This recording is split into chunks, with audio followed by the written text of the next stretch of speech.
Hugs. It has been Sanity, aka Vince the Niblo here, and I have Crazy Richie. Hi. It's been a while. It's been a long while. What happened to you last show? I still want to... You know what? I was so busy editing film for a beautiful college that we have here, and I just totally forgot about the show, and that was totally on me. So, plus, the nurse that was treating me for my medication, she wouldn't let me go. I wasn't cleared. So, for that reason, I'm not here. But right now, she's looking for me in the hallway, so, yeah. Oh, that's beautiful. It is awesome. So, on tap today, we have the NFL. We're going to go over what happened on Week 9. We know what happened. And then also give us, our picks for Week 10. And then maybe throw in a little hockey and NBA just for you beautiful people that are out there. So we'll start with Week 9, a recap. We'll start with the Thursday night game. San Diego winners at home 31-13. What a close game that seemed to be. The Kool-Aid? The Kool-Aid? No. I mean, if you guys people ever... Oh, look, we got an Obama sign. Oh, wow. Well, anyway, back to the main point. Because, yeah, that was not a surprise at all. Kansas City is done. Romeo Crennel took away his defensive coordinator duties this week. He needs something. I know they released the Stanford route, who I thought at the time was a big pickup from the Raiders. San Diego obviously is beating up the weak teams, which they should do, what every average team should do. And obviously, Norv Turner should be fired. I heard there was even some signs released at a halftime that said fire the GM and Norv Turner by fans. Goodbye, Spanos. Yeah, Spanos, he really needs to clean up that thing because they had a Super Bowl team and they just let it go to hell. So, I mean, San Diego, no surprise. Philip, no, I'm not jumping on their Kool-Aid. Denver should still clinch that division. You know what? Everyone was talking about this week. We'll get to the Giants and Steelers game. But remember, Eli and Ben Roethlisberger were in the same class as Philip Rivers. And then San Diego passes up Eli and... Well, they didn't pass him. Eli refused to play there. They picked him number 1 overall. And the Giants were going to pick Ben Roethlisberger because they wanted Eli. And then San Diego decided at the last second, hey, draft Philip Rivers and send us Osamawara, and they were like, no, we'll send you a draft pick instead of him. And so, we never know. It could be Philip Rivers, a 2-time Super Bowl champion, just like it could be Alex Smith, a Super Bowl champion in Green Bay. There's all these possibilities, but those don't matter. San Diego, Philip Rivers, I mean, he really, really has to be upset with how things are going. San Diego's let go of Sproles, Tomlinson, Jackson. He's got rid of all their weapons. Their defense are no longer on steroids. And so, I mean, it's horrible. The team is just in shambles, pretty much. Pretty much going to be rebuilding pretty soon. All right, the next game we have Denver, winners on the road, 31-23 over the Cincinnati Bengals. Any shock to you whatsoever? Not really. Peyton Manning's never lost to the Bengals in his career. I thought Cincinnati, might have been able to pull it out. But, Denver, when you have Manning, you're always in the games unless it's in the playoffs, so it doesn't really matter. It was actually a pretty good game from what I heard, and Andy Dalton is obviously in a sophomore slump.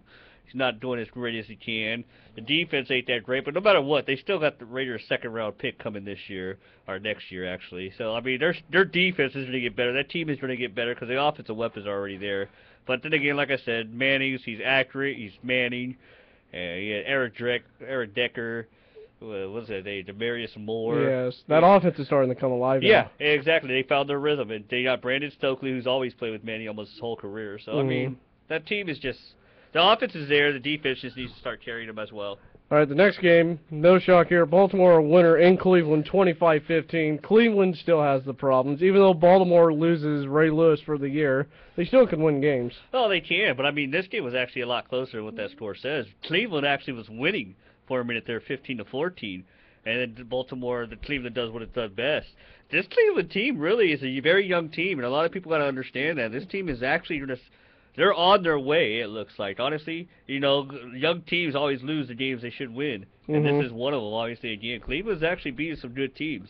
I mean, give them a while and maybe, give them maybe, I don't know, a season or two. Maybe a season or two if they do everything they're supposed to. I mean, they got a quarterback who's already 28. Yeah. And that's going to be a huge problem in 4 years. But, I mean, still, this team is a pretty good, decent team. And the fact that Baltimore and Pittsburgh is somewhat aging, I mean, you can go from there. Well, Pittsburgh's going to start rebuilding pretty soon. I mean, they actually have in the defense-wise. But, I mean, Pittsburgh is always going to be Pittsburgh. They always have a great franchise. Baltimore... You know what? You shouldn't have had the problem you had with him. You have Flacco, who's supposed to be a stud, but obviously he has road problems. He cannot play good on the road. But overall, Cleveland is just showing what they're going to do, and pretty soon it's going to be Cincinnati and Cleveland batting for that division title. All right, the next game we have, this one should not be a shock.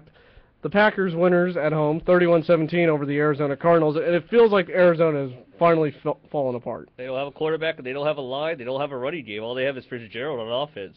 That's it. Yeah, that's pretty much it. I mean, we saw it on Monday night, how badly they were just dominated, and now we're seeing it again by the Packers. I mean, this game was actually pretty interesting for a while, but, you know, once again, you don't have an offense. Your defense is a top 10, but when you don't have an offense, what are you supposed to do? You know, you ate the Baltimore Ravens in 2000. I mean, you really can't do anything. No, I mean, this is a team that started off 4-0 and has lost 5 in a row. And maybe it's time to look for a new coach. I mean, everybody was talking about, Arizona. Now everybody's like, dang, they're gone.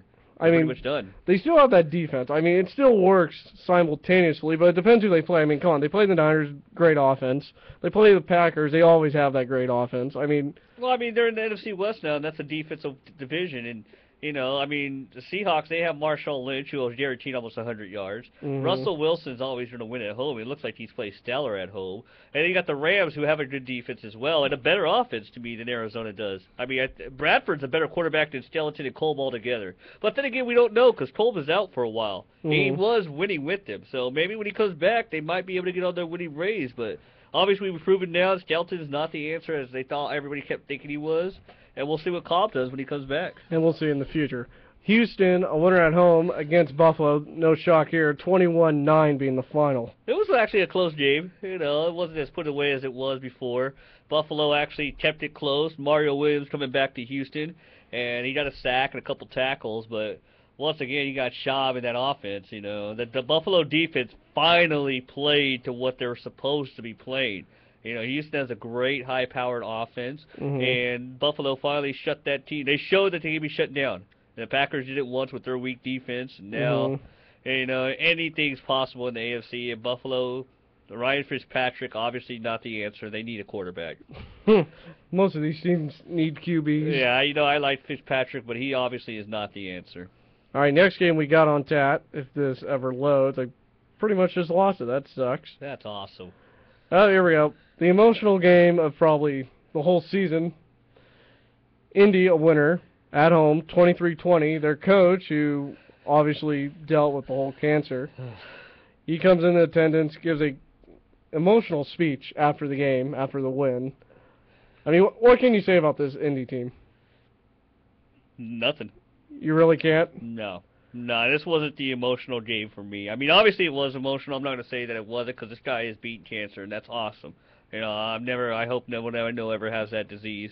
But, no, I mean, very overrated team. I think they very much, everybody forgets this is almost the same team 3 years ago who went to the Super Bowl. You know, yes, they lost Bob Sanders. They still got their linebacking crew. They still got Dwight Feeney on the outside. You know, they got Reggie Wayne. They still have, not Pierre Garcion, but the other guy. Oh, I can't remember his name, but the other guy who used to catch penalties. They have veteran wide receivers. You know, yeah, they don't have a running game. That's okay. What team does nowadays? But, I mean, overall, Andrew Luck is doing what he's supposed to do. I mean, but the guy threw for 433 yards, rookie record, but he only scored 23 points. Is that a problem, really? When you throw for 433 yards and you only score 23 points? Well, if your defense holds them, I mean, that could be somewhat of a plus, but yeah, it's a problem. I mean, if you throw for 432, I think is the exact number. I mean, who threw for 4? Tony Romo threw for 400 yards, or someone threw for 400 yards and scored 31 points. I can't remember the team. It was probably Tony Romo, funny enough. Yeah, no, he only scored. No, it wasn't Tony Romo. 31. Was it Cam Newton? No, look up here. There's 31 points he scored here. Oh, no, it was Carson Palmer. I'm sorry. He threw for 400 yards and scored 32 points. But he also threw picks. But the point is, there's a problem when you're throwing for that many yards and you're only scoring 23 points.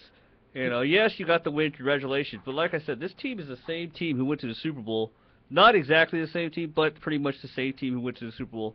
And actually, there are some veterans who have Super Bowl rings on this team. So, I mean, it's not like, oh, my God, he just took over the Colts who went 2-14. They went 2-14 last year because they did not have Peyton Manning. They had some joke that was stocking at Walmart. They'd beaten their quarterback. They went to they brought back, what's his name? Come on, tell me here. Uh, The number one draft pick from Carolina, then he went to the Giants. Kerry Collins. They brought back Kerry Collins. He gets knocked out early in the year. And then they had another guy who shouldn't even be a quarterback because they messed up that decision, just like the Bears did last year with Jay Cutler. They didn't have a legit backup. And so that's pretty much why the Colts went 2-14. It wasn't because their team sucked. They had no quarterback to lead them. So, I mean, like I said, Luck, yeah, he's doing what he's supposed to do. But, no, I believe in Tannehill. Tannehill had a better game to me overall just because he has a weaker team with no wide receivers. And he almost had that game. And the next game, this game, not a shock either. Jacksonville falling at home 31-14. I feel like Jacksonville's done. Yeah, Jacksonville should have been done before the season started. Who'd they lose to? Detroit. Oh, yeah, of course. You know, if you lose to Detroit, you let them only score 14 points against the Detroit defense, you have a problem. But Jacksonville was playing tough recently. They almost beat the Raiders. They hung with the Packers last week. But finally, Detroit, they couldn't stop Megatron. They couldn't stop Stafford. Jahavis Best, who I thought was one of the biggest pickups for them ever in a draft pick 2 years ago, his season's done already because he can't come back from a concussion he suffered against the Niners last year. Yeah. That's a huge loss because that's their running game. I mean, the guy's explosive. So, Detroit, yeah, you beat up on a weak team. You beat the team you're supposed to beat. And so, with that being said, Detroit won, yay. All right, next game, a slaughter. Chicago 51 over the Titans 20. What is wrong with the Titans? That or is Chicago really that good? Mike Munchak. I've been saying it for weeks. Mike Munchak. He's not a coach. They don't have a quarterback. Jake Locklear is obviously out. Matt Hasselbeck, finally his age caught up to him. He played a great defense in the Bears. I mean, they had like 7 straight games or 6 straight games with the interception for a touchdown. 7 touchdowns on defense. That's impossible to do nowadays. I mean, they're doing it. And like I said, the Tennessee Titans, yeah, Chris Johnson, yeah, Mr. 2K, he's done crap. And yeah, the Titans just need to rebuild. And I don't know if Jake Locklear's the answer, but they need to rebuild badly. They need to get a new coach in there to motivate the team because even the owner said he was embarrassed. He left the game, I think, in the 3rd quarter. He flew out of there, and that's embarrassing when your owner says he's embarrassed and leaves. I mean, that team has a lot of problems. I mean, Walker's not the answer. Where the hell is Chris Johnson? Well, they messed up when they fired Jeff Fisher. Obviously, look what he's doing for St. Louis. They messed up badly because he could not get along with Vince Young. And what did the owner end up doing? He ended up releasing Vince Young anyways. So not only did you just destroy your coaching, for a player that you thought was the answer, you released the player and destroyed your coaching. So pretty much the owner deserves what he's getting. So that's my own opinion on that. And maybe that's why they were trying to pick up Peyton Manning during the offseason. But who knows? Carolina, a winner on the road, 21-13 over the Washington Redskins. This sort of shocked me because I really thought RG3 was going to show up. But there is reports that he did have some bruising in his ribs after the game. He took a hit and he continued to play. No excuse, though, because we all know Romo played with a broken rib last year. We're not going to say the game, but yeah.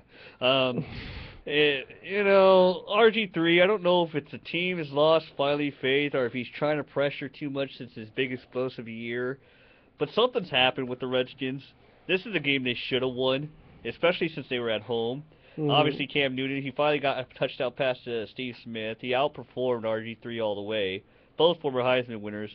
Carolina's still a good team. You know, they had more to play for. And in fact, I heard this was actually a disrespectful game because this was like a Redskins homecoming game, they said. Yeah. And I can't remember the play. I think it was D'Angelo Williams who said, this isn't college. This isn't a homecoming game, all right? So they felt more of an edge to ruin it for the Redskins, and they did that. I just can't believe this game. I'm speechless. I mean, for one, you hear the criticism during the week that RG3 was compared to Cam Newton, and he hated that. Yeah. And he's nothing close. I feel like RG3 is better than Newton. I believe it. He is. But his rookie year is nothing compared to Cam Newton's. Right. And that's what I think he has better skills than Cam Newton, but I also believe he has better weapons than Cam Newton does. And plus, the coach, over and over in his interview, said he was disappointed. Yeah. Mike Shanahan, it sounded like he wrote off 2012. His players got upset, called him out on it. Then they said that we got his back. Mike Shanahan's a great quarterback, great coach overall. He's coached Steve Young. He's coached Elway. He's coached Jake the Snake. Mhm. He's coached Kyle. No, he didn't coach Kyle Orton. He coached Jake. He wanted Jay Cutler, and he made Jay Cutler who he was, in my opinion. Mhm. So he's coached great quarterbacks. He has a great quarterback in RG3 if he can develop him right. But I don't.